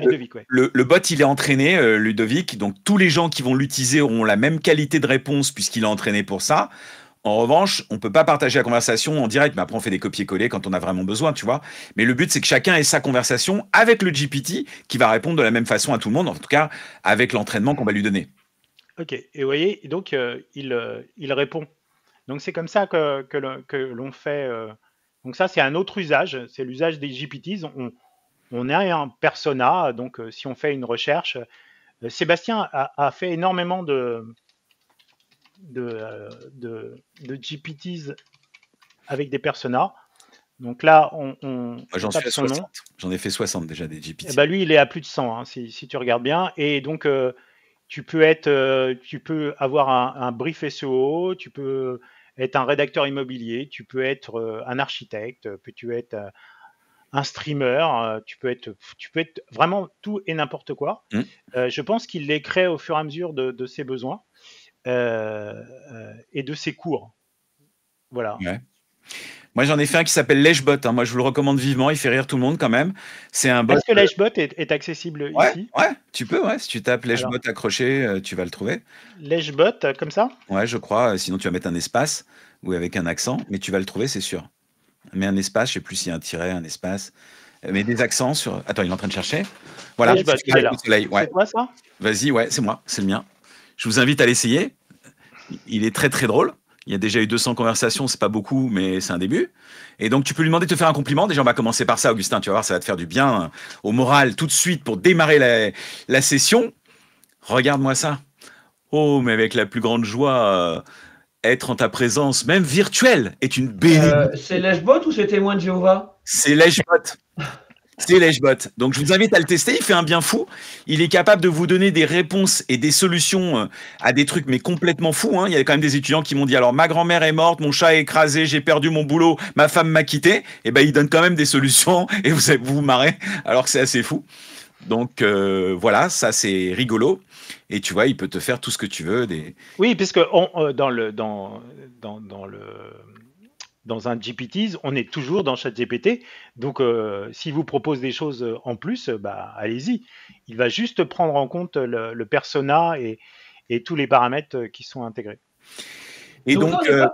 Vas-y, Alex, pardon. non, je voulais juste dire un truc par rapport à ça. Il y a quelques jours, j'ai vu une conversation sur LinkedIn où les gens disaient que l'algorithme de ChatGPT avait eu un petit problème parce qu'il était trop, justement, obséquieux, trop sympa, trop gentil. Il te dit oui, Louis, tu as raison, sûrement. Même si il pense que tu as un peu tort, il va quand même te dire que tu as raison. Et donc ça, ils sont en train de le changer. Et moi, j'avais poussé le vice exprès en faisant lèche-bot, en disant, bah attends, là, on va aller jusqu'au bout, et puis tu auras toujours raison, c'est drôle. Mais c'est pour le fun, hein, bien sûr. Mais effectivement, si on entraîne un bot en lui disant que tu as toujours raison, même quand tu vas dire une bêtise, ça fait partie des biais auxquels on était confronté au début, mais qui existent beaucoup moins maintenant, et bah, il était trop gentil et il n'était pas capable de faire des critiques constructives et positives. Ce qui n'est pas le cas de Grok, hein. Grok, il y va. Et Alex, tu as raison qu'il a bien changé parce que quand on regarde un peu les recommandations que ChatGPT a fait à Augustin sur Indata Veritas, il n'y va pas avec des pincettes. Hein. Ils ont fait les progrès, ouais. D'ailleurs, je vous invite, on n'a pas parlé encore de l'usage de la voix qui est absolument exceptionnel avec ChatGPT, mais exceptionnel. Et on a même de la vidéo temps réel maintenant. Mais ce que je vous invite à tester, c'est la voix qui s'appelle Monday. Là, je me suis fait avoir il y a quelques jours, je vous raconte ça parce que vraiment, même moi, j'ai pleuré de rire quand j'ai fait le truc. Donc, je fais une démonstration d'habitude en montrant la voix, comment ça fonctionne à des étudiants. J'avais une soixantaine de personnes en face de moi. Et je fais la démonstration et la voix, elle commence par me dire « Alexandre, j'en ai marre de tes démonstrations. Tu me fais toujours la même chose. » Et donc, ChatGPT, elle m'a répondu comme ça, quoi. C'était l'inverse de Lèchebot. Elle m'a fait des critiques de ouf, mais c'était drôle, vraiment. Et après, je l'ai gardé tellement que c'était bien. Elle fait « Non, mais tu vas me reposer une question moisie, mais il n'utilise pas ce mot-là, mais il va en utiliser un autre, tu vois. Mais j'en ai marre. Tu veux pas qu'on parle d'un autre sujet et tu vas me redire de faire un calcul et tu vas m'encore m'analyser un PDF et je m'en fous. » Elle fait ça, quoi, la voix. Ça s'appelle Monday. Tester ça, c'est à pleurer de rire. Et Grok fait ça depuis longtemps, bien sûr. Mais ChatGPT vient de le faire. Donc, Louis, je passe au point suivant. Ah, merci Augustin. Voilà. Je savais que tu allais parler d'images. Vous voyez, on peut aussi faire des images à GPT. Et donc, c'est 4O images ou GPT image 1, je ne sais pas comment on peut l'appeler. On a du mal à savoir comment on l'appelle. Ouais, je ne sais pas comment on l'appelle. Donc voilà, je lui ai donné une image qui est un frigo. Il y a marqué le syndrome du frigo. C'est quelque chose que j'ai trouvé sur le web. Hein. Donc, je lui ai dit de faire quelque chose de similaire avec un grille-pain au format arrondi. Voilà, donc je suis parti de ça. Je lui ai donné l'image, un petit texte, et voilà ce que j'ai. Au passage, vous verrez que voilà, il est marqué le syndrome du grille-pain. On est sur des couleurs un peu plus vives qui correspondent. Et donc derrière, on peut lui dire de faire un texte humoristique. Tout tient correctement. Voilà. C'est le blues du lave-vaisselle. Alors, je sais pas si vous avez dû voir mes délires passer sur le web. Malheureusement. Malheureusement, oui. Donc, et à chaque fois, le blues de l'office manager. Donc, il est capable de s'améliorer. Voilà. Là, on lui a demandé donc une version roman photo, vieille pub années 90. Votre bureau mérite aussi un happy end. Voilà. Bon. Et il récupère nos images aussi maintenant. Hein. Donc, c'est ça la différence, c'est qu'on peut lui donner une référence d'image et il s'en sort pas trop mal. Alors, donc... je l'ai là. Voilà. Je lui ai donné une carte postale de Saint-Jean-de-Luz. Et je lui ai demandé de passer en 2026 avec. Et on est pas mal, là. Hein. Et on est pas mal. On est toujours à Saint-Jean-de-Luz, hein, si vous regardez bien. Il a bien pris plein d'éléments, quoi. Voilà. Ouais. Alors ça, c'était complètement impossible il y a encore un mois, hein, donc il faut qu'on l'entende bien. Non, mais alors après, je suis d'accord. Le 4 fait très fort. Moi, je ne jurais que par Google AI Studio juste avant. Alors en plus, c'est sorti, je crois, à une semaine d'intervalle, tu sais. Donc je me suis enflammé pendant une semaine. Et puis ensuite, il y a la 4O qui est sortie et qui a mis tout le monde d'accord. Et Alex, tu disais, et je pense que c'est le point d'après, c'est que maintenant aussi, on a la vidéo qui arrive. Non, elle est là. Elle est là. Ça s'appelle Sora. Et elle est là. Quand je dis ça arrive. Bon, vous allez nous montrer. Mais t'as raison. On va te montrer. Elle est là. Hop. Alors, tout à l'heure, nous avions, avec 4O, on a des couleurs orangées. Hein, si vous voulez ne pas avoir de couleur orange, vous passez sur Sora. Et là, on n'a plus de orange. Vous voyez, donc on va passer sur la communication. Donc en fait, on peut créer, pour que je traduise un tout petit peu ce que tu viens de dire qui était très pertinent, on peut créer des images directement depuis la conversation de ChatGPT, mais quand on veut aller chercher un petit peu mieux le modèle qui est encore le plus performant, on se met d'abord sur Sora, qui appartient aussi à ChatGPT, hein, c'est une autre IA, mais d'OpenAI, pas de ChatGPT, d'OpenAI. Et là, vous voyez, il y a un endroit où il y a écrit My Media, etc. Et là, on peut créer des images ou des vidéos. Et quand on la crée d'ici, l'image, elle est de meilleure qualité souvent, parfois, que quand on l'a fait depuis la conversation de ChatGPT. Voilà. Et on a toujours la même chose avec les textes. Hein. Les textes, il les comprend bien et il est capable de les reproduire et de faire des choses très intéressantes. C'est Ludo qui me fait rire, il dit on a transféré les parasols de Deauville à Saint-Jean-de-Luz. C'est vrai, c'est drôle. Ben non, alors en 1900, il y avait déjà ce type de parasol. Ok. Donc là, on voit quand même la qualité des images, elle est folle hein, déjà. Hein. Oui, alors oui, on peut, hop. Mais pas que le design, je veux dire, pas que le rendu, mais ce qu'on y voit, quoi. Et voilà, on a le texte du... Là, c'est top. Donc, on a quand même quelque chose de très, très, très intéressant. On voit les coulisses un peu du ChatGPT d'Augustin, là, ça y est. Ah non, là, pour le coup, on est sur celui d'Antoine. On dira... Mais... C'est pour ça que tu triches en fait. Mais on pourra dire un jour, montre-moi ton ChatGPT, je te dirai qui tu es. Mais on peut déjà. Non, on demandera à ChatGPT. Alors, elle sait déjà. Louis, on va faire quelque chose. Dites-moi, que voulez-vous qu'on lui fasse faire? Comme image. Ah, j'ai l'impression que quelqu'un a déjà fait quelque chose. Par contre, on espère que ce quelqu'un est un humain, parce que sinon, je pense qu'on va basculer dans le monde de la SF beaucoup plus vite que ce qu'on imaginait. Ça peut, par contre, vous voyez, ça peut prendre du temps. Ah bah oui. Oui. Parce que c'est du Sora. Mais, donc, on peut faire des images, on peut faire des vidéos. ChatGPT, hein, c'est lent aussi, hein, de toute façon. Ouais, ça dépend ce qu'on lui demande. Vous voyez, on peut faire tout et n'importe quoi. Voilà, voilà. Il y en a qui font des lamas qui volent. Là, on a un petit cochon qui vole. Ouais. Donc là, la bataille des modèles de création de vidéos, alors je sais pas pour ceux qui se souviennent, ils nous ont annoncé ça très très tôt, Sora. Tout le monde avait été bluffé et ils ont mis, je sais pas combien, 6 mois, 1 an, avant de nous livrer l'accès à ce logiciel. Et entre-temps, il y a toutes les IA chinoises qui ont débarqué, il y a toutes les IA concurrentes qui ont débarqué et qui ont pris des parts de marché folles. Donc, c'est eux qui nous ont donné envie et qui ont donné envie à toutes les IA de faire des vidéos en nous montrant la qualité de ce qu'on allait obtenir avec Sora. Et entre-temps, ils se sont quand même fait grignoter des parts de marché. Mais ils n'ont pas gagné, ils n'ont pas perdu, parce que là, ce qu'ils sont en train de faire, c'est l'outil, l'ergonomie pour fabriquer des vidéos dans Sora, elle est vraiment très intéressante, et on peut faire du montage. Donc on va pouvoir faire une première séquence de 5 secondes, puis une deuxième, une troisième, et faire des choses comme ça rapidement. Donc on va créer des séquences. Mais on n'en est pas encore à dire, j'aimerais que Louis ouvre la porte de la salle, que quand la porte s'ouvre, Augustin applaudisse, moi j'applaudis, et on se lève pour lui dire « Bonjour, comment vas-tu Louis ?» Ça, on ne sait pas le faire encore. Hein. Il va falloir faire chaque séquence, chaque seconde, millimétrer chaque chose. Voilà, on ne peut pas faire un prompt qui génère plein de séquences. C'est des séquences de 5 secondes à chaque fois, ou 7, 8 secondes, mais c'est 5 secondes l'unité de mesure chez toutes les autres IA. Ok. Et on peut faire 2 fois 5 secondes pour avoir 10 secondes, mais après, c'est compliqué pour avoir la suite, quoi. Alors, Louis doit nous quitter, donc... Hélas, et oui, je dois aller retrouver... donc, on va continuer... oui. C'est ça. Hop, il est déjà frisé. Hop, ça, c'est réglé. Ah oui, pardon, je suis déjà frisé. Je regarderai la suite en replay. Il n'y a pas de souci, on va continuer. Salut mon Louis. Salut à tous. Merci. Alors, Eddy nous demande, est-ce que vous ne pensez pas que automatiser les réponses... Bonjour Eddy, oui. Hop, ne risque pas de faire de belles conversations avec des contacts humains. Ouais, bien sûr. Alors, c'est évident. Voilà, maintenant, quand tu as 200 personnes... à qui tu dois répondre entre 5h et 6h du matin. Je pense que Sébastien Griot le fait pour ça, parce qu'il doit répondre très vite. Alors, il y a des réponses qui, par exemple, imaginons que ça soit une réponse d'un service client pour un logiciel, ou pour un numéro de série de ta machine, ou pour je sais pas quoi. Franchement, que ça soit un humain ou pas, j'espère que les humains vont pouvoir faire autre chose dans leur vie, justement. Donc, sur certaines réponses, c'est génial qu'il y ait une automatisation. C'est grâce à ça que les humains vont reprendre en fait le pouvoir et qu'on peut faire une émission, parce que moi j'ai des automatisations qui tournent, et que toi aussi, j'en suis sûr, Eddy, tu vas en faire de plus en plus, et Augustin en fait aussi de plus en plus. Donc, grâce à l'automatisation, on pourra répondre de façon basique à des questions basiques, un peu les FAQ. Tant mieux qu'il y ait une IA qui nous fasse ça. Moi, j'en ai marre de faire des présentations PowerPoint. Je m'en fous, en fait, de faire une présentation. Ce qui m'intéresse, c'est une fois qu'elle est faite, d'être face à des humains et expliquer ce que j'ai voulu dire dans mes slides. Donc, sur les réponses à des humains qui me posent des questions ou comment j'utilise tel logiciel, comment je fais ça, franchement, j'ai pas beaucoup de valeur ajoutée.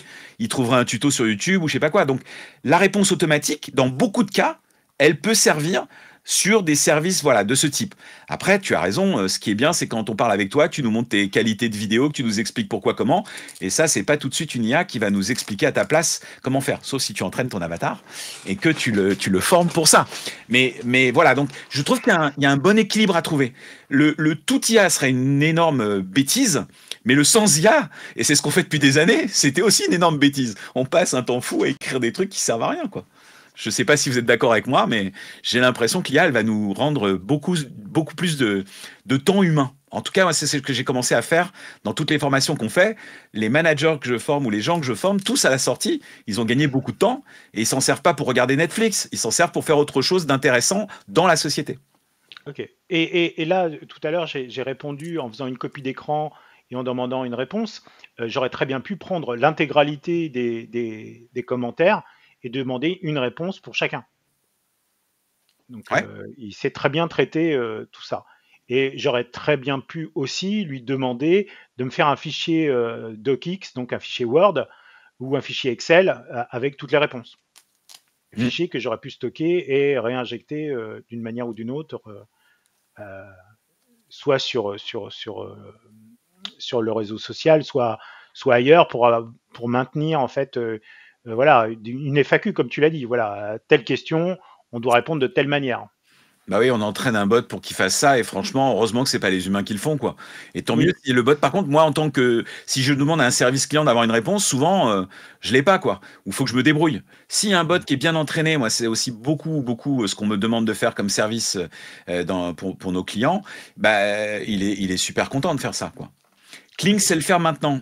Tu peux préciser ce que tu dis. Il y a une IA effectivement dans Kling, qui est l'IA chinoise, je crois que c'est DeepSeek, qui aide à faire des automatisations, c'est ça? Qu'est-ce que tu voulais dire, Eddy? Eddy, si tu veux monter, Ouais, tiens, on viens. sur les dernières minutes, Je t'envoie un lien et tu viens. si tu veux. Hein. Ok, donc sur ChatGPT, on a fait un grand tour. Il y a beaucoup de choses à dire, surtout sur les paramétrages. Il y a encore pas mal de finesses à avoir quand on veut bien l'utiliser, mais il est de plus en plus simple à utiliser, c'est-à-dire qu'elle nous pose des questions, on répète, hein, c'est ça. Mais n'oubliez pas que quand vous avez quelqu'un à côté de vous, si vous ne posez pas toutes les questions, que vous n'allez pas jusqu'au bout de votre conversation, vous n'obtenez pas tous les résultats. Donc n'hésitez pas, quand vous n'êtes pas content d'une réponse de ChatGPT, de lui dire pourquoi vous n'êtes pas content et qu'est-ce que vous auriez aimé obtenir comme réponse.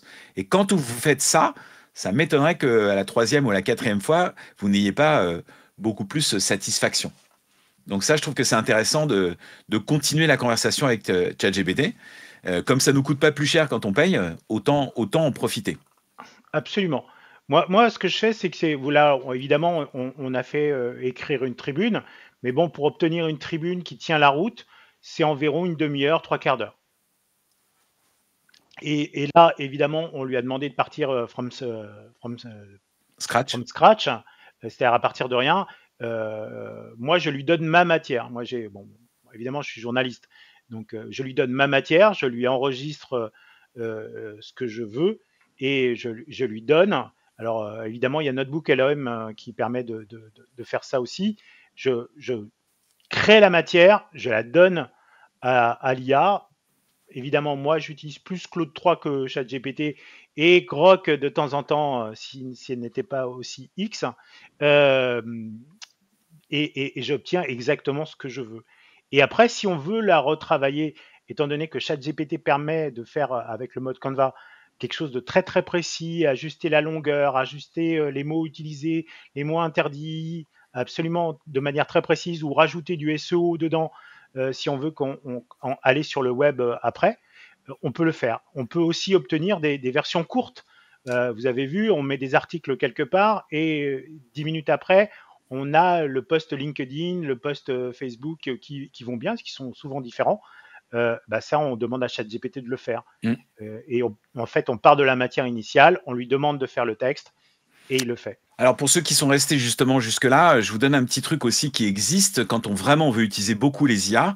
Vous pouvez utiliser des plugins, des extensions Chrome.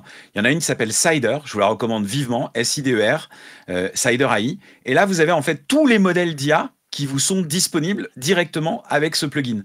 L'intérêt, c'est que justement, vous n'avez plus à choisir, ou alors au moment où vous choisissez, en quelques secondes, vous pouvez changer de LMM et donc prendre le meilleur, le plus adapté. Si vous faites du code, il y en a qui sont plus adaptés que d'autres. Si vous faites de la rédaction longue, il y en a qui sont plus adaptés. Si vous voulez faire de la synthèse, et donc une fois que vous avez ce plugin, vous pouvez sélectionner et tester en quelques secondes la réponse sans faire des copier-coller pour recommencer le prompt dans une autre IA. Donc Cider, c'est pas mal. Et je vous répète toutes les IA qui existent parce qu'on n'a pas beaucoup parlé de Perplexity. Il faudrait qu'on fasse une émission rien que sur Perplexity un jour, tellement qu'elle est puissante et qu'aujourd'hui elle fait des progrès. Ils sont en train d'annoncer plein de choses. Aravind Srinivas, qui est le fondateur de cette boîte, il a fait des progrès colossaux. Franchement, c'est vraiment l'IA presque number 2 pour faire de la recherche. Je vous les liste toutes une dernière fois. Il y a Perplexity, Gemini, Claude, Mistral, on n'a pas parlé de Mistral, mais c'est notre IA européenne. Il y a plein d'IA open source qu'on peut trouver sur Hugging Chat et qui nous permettent de travailler directement. Il y a toutes les IA de Microsoft comme Bing qui servent aussi comme copilote, qui servent aussi, mais en fait derrière on a un peu du chat GPT. Grok, il y en a une que personne connaît, que j'adore pour débuter, elle est très marrante, qui s'appelle pi.ai. Testez-la, elle est marrante, elle est simple. Si vous devez montrer une IA à votre grand-mère ou à votre père qui est un peu plus âgé, essayez pi.ai, elle est tellement simple à utiliser. On a parlé de Notebook LM et il y a 2 chinoises, DeepSeek et Quen, Q-U-E-N. Quen, c'est l'IA chinoise d'Alibaba. Là, je viens de vous lister une partie de ce qui existe. Il y en a encore d'autres. Moi, j'en utilise encore d'autres. Mais je me suis fait des applications qui me permettent, je mets un prompt à un seul endroit, ça le met partout, et j'ai mes réponses. Et c'est comme ça qu'on obtient les meilleurs résultats quand même. C'est-à-dire, il n'y a pas une IA, malheureusement, qui nous donne toutes les réponses. Mais en prenant un bout de chacune et en repassant le tout peut-être dans le ChatGPT O3, on obtient un truc qui est formidable. Ouais. Il y a aussi les SLM, donc les modèles un peu plus petits. Donc il y a la Phi Family, PHI Family de Microsoft. Si vous voulez utiliser ça plutôt que Copilot, parce que Copilot, ni Alexandre ni moi avons réussi un jour à en tirer quelque chose d'exploitable. On peut toujours faire comme ça. Et si je ne m'abuse, Mistral a annoncé ce matin qu'ils allaient sortir quelque chose de potentiellement concurrent à Copilot, disponible sous peu. Alors le sous peu, je ne sais pas ce que ça veut dire, mais ça risque d'être sympathique. Parce que voilà, OpenAI a mis du temps à sortir son Sora. Copilot, ils ont mis du temps à nous expliquer comment ça fonctionne réellement. Et là, s'il y a quelqu'un qui arrive avec un modèle un peu plus disruptif, qui marche tout de suite et dont on comprend l'usage tout de suite, ça risque de faire mal. L'extension, c'est cider.ai. Et si tu veux me faire plaisir, je te donne même un lien qui va te donner des crédits en plus. Je la donne à... Ah non, attends, c'est pas ça du tout. Ça, non, il faut que tu le mettes directement dans le chat. Ouais. Moi, je peux pas. Je vais te la mettre dans le chat. Ça a copié n'importe quoi, là. Je sais même pas ce que c'est. Copier le lien. Ça, c'est un mot de passe. Ouais, sûrement. Ouais. Je sais même pas ce que c'est, ouais. Là, tu peux pas avec ça, si je te le donne comme ça? Alors ça, je vais le poser tout de suite sur... et je vais répondre à la question. Donc, oui, c'était la question de Yanis. Hein, tu as entendu, je t'envoie le lien là de Cider. Tu n'es pas obligé de cliquer là-dessus, mais si tu cliques là-dessus, tu auras des cadeaux en plus. Donc, mais tu n'es pas obligé. C'est un lien d'affiliation. En revanche, un dernier truc aussi que je vous donne, qui est vraiment sympa, c'est Jeanne, J-A-N. C'est Jeanne.ai. Et là, si vous voulez installer en local des IA, à 2 conditions. Il faut avoir un disque dur qui a de la taille, qui a de l'espace disponible. Il faut avoir un ordinateur qui tient la route aussi, parce que je vous dis pas, une fois que vous allez lancer le LMM, à quel point ça va être... vous allez entendre le ventilateur de votre ordinateur comme jamais de votre vie, ça je vous le garantis. Mais vous pouvez mettre en local des IA. Donc pour les super parano, Vous pouvez mettre un modèle, il y a les modèles, par exemple, on n'en a pas parlé non plus, hein, mais il y a tous les modèles de Facebook, de Meta, qui sont en train de devenir très, très intéressants. Donc les modèles de Meta, vous pouvez les avoir sur Jeanne et les utiliser en local sur votre ordinateur sans jamais être connecté. Vous êtes dans l'avion, dans le train, il n'y a pas de connexion, vous pouvez parler avec une IA sans aucun problème qui sera déjà pas mal entraînée. Mais il faut de la place. Sinon, ça... Alors, je voulais montrer, alors il n'y a pas que dans FreePic que ça existe, hein, mais je voulais vous montrer que maintenant vous avez ChatGPT qui se trouve dans FreePic. Et vous pouvez faire des compositions, des créations, tout ce qu'on veut. On peut faire des workflows, c'est-à-dire créer à partir d'un quelque chose comme celui-ci, mettre une autre couleur, un autre visuel. Voilà. Est-ce qu'on peut l'installer sur un serveur? Je pense qu'il doit y avoir des options pour le faire. Je ne l'ai pas fait. Je me suis installé mes propres serveurs N8N très récemment, mais ça, je n'ai pas fait directement. Mais oui, on doit pouvoir. Mais par contre, Jeanne.ai, tu vas voir, c'est canon. Alors, c'est assez léger par rapport aux hébergeurs de LMM locaux. Oui. Tu l'utilises, Ludo, j'imagine, du coup. C'est pas mal, hein, mais je répète, hein, il faut quand même une machine qui est une bête de guerre, hein, parce que sinon, ça va vite souffler. Hein. Ça nécessite beaucoup de cartes graphiques si vous en avez une Canon, et sinon... Voilà. Mais pour faire du texte, je ne sais pas, vous êtes un avocat, vous avez besoin d'un texte juridique, vous voulez surtout pas que ça apparaisse quelque part. Là, vous pouvez faire du nominatif, hein, c'est sur votre propre ordinateur, donc vous risquez rien. Donc c'est super cool. Donc je vous invite à utiliser ce genre de logiciel comme Jeanne, pour ceux qui sont parano, encore une fois. Sinon, c'est parfait, ChatGPT et tous les autres qu'on a cités. Non, on peut faire ça en éphémère, de toute façon. Oui, mais tu n'as pas la garantie, comme tu l'as bien entendu. Là, Jeanne, ils peuvent pas te le voler. Tu es sur ton ordinateur. D'ailleurs, j'ai fait l'exercice avec des gens qui voulaient absolument faire de la sécurité. On a tout débranché l'ordinateur de l'Internet. Il ne sera plus jamais connecté sur Internet. Ça marche très bien. Donc, ce qui prouve bien qu'on peut pas envoyer de données, du coup. Oui. Hop. En même temps, je suis en train de remplir le... Ludo me dit, oui, je trouve que ça fonctionne bien. Après, on peut prendre des petits modèles. Oui, tout à fait. Mais les petits modèles, Ludo, quand tu les essayes, tu es toujours déçu. Quand tu commences à t'habituer à un O3 de ChatGPT et que tu prends un petit modèle qui vient de Jeanne, tu te dis, ok, je comprends qu'il y ait une différence et que ça coûte des milliards. Mais ça va changer. J'ai vu, Alexandre, que tu avais commencé à faire des voix, des podcasts complètement automatisés. Si tu veux, je vais lancer ce que vous allez comprendre. Bienvenue dans Les Voix de l'IA, le podcast d'Alexandre Stopnicky sur l'intelligence artificielle, réalisé par moi et mes amis IA. Les Voix de l'IA, le podcast d'Alexandre Stopnicky.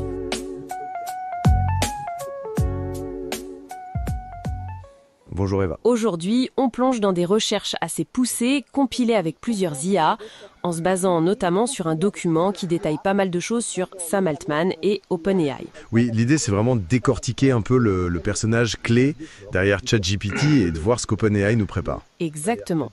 Comprendre l'homme et l'avenir qu'il dessine. Ok, commençons par le début. Sam Altman, né en 85, son premier ordi à 8 ans, il lâche Stanford. Assez classique dans la Silicon Valley, ça. C'est vrai. Voilà, on vous laisse, ça fait 6 minutes, donc c'est pour ça qu'on va pas le faire jusqu'en entier. Mais là, tu confirmes, il n'y a rien d'humain. Si, j'ai cru reconnaître ta voix un petit moment. Il n'y a pas rien d'humain, il y a un petit peu de boulot quand même, soyons clairs, mais il y en a un petit peu seulement. Et on a Willy qui nous confirme qu'on peut installer du Oleama avec de l'OpenWMI et du Mistral. Ça fonctionne plutôt bien sur un VPS. Donc voilà, c'est quand même possible. Et merci pour ta réponse, Willy. On se retrouve dans quelques minutes. Donc là, en l'occurrence, il est vrai qu'il y a un tout petit peu d'humain, mais pas beaucoup. Il y a énormément de choses qui ont été automatisées pour réaliser ces podcasts. Mais surtout, j'ai fait des recherches très avancées à chaque fois.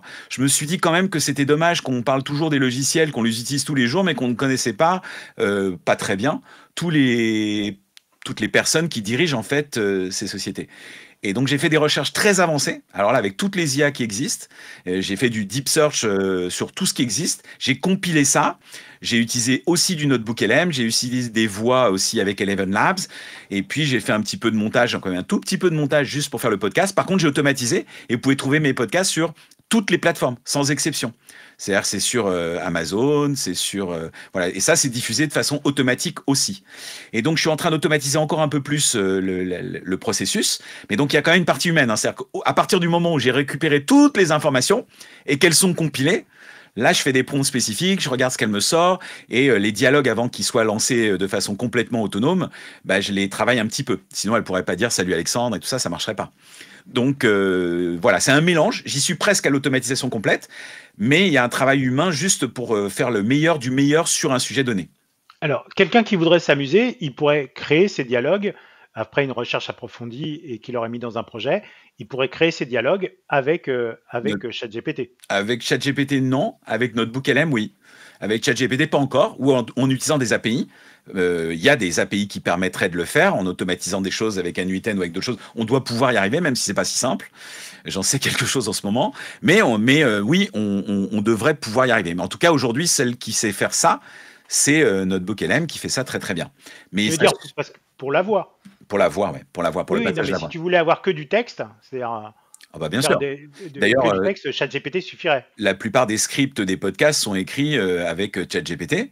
Par contre, ce qui serait plutôt intéressant, c'est de faire, on l'a pas fait du tout, mais c'est vraiment quelque chose que je vous invite tous à faire parce que je me rends compte que y a pas tant de ça de gens qui utilisent les IA à la voix, mais si on lui parle, évidemment, elle va nous répondre. Hein. Salut mon ami, comment tu vas? J'espère que tu vas bien. Je suis en direct là dans une émission.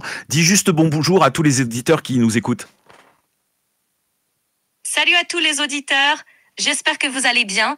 Merci d'être avec nous et profitez bien de l'émission. Voilà, donc on peut aller beaucoup plus loin avec la vidéo, etc. Mais c'est vrai que là, je peux faire un podcast, et c'est les prochains que je suis en train de générer, où je vais parler avec des IA, elles vont me répondre et on va enregistrer les conversations qui sont faites de façon complètement virtuelle. Ok, donc bientôt, plus de journalistes à la télé. Ça c'est toi qui me dis, c'est ton boulot.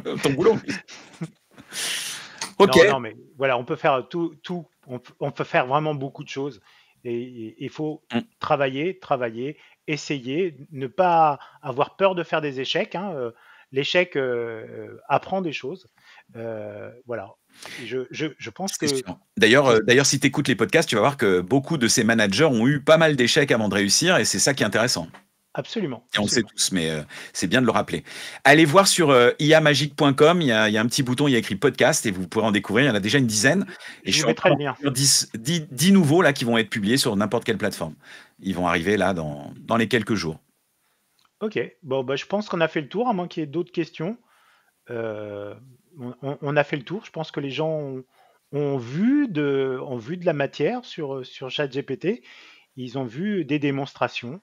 La prochaine émission portera sur quelque chose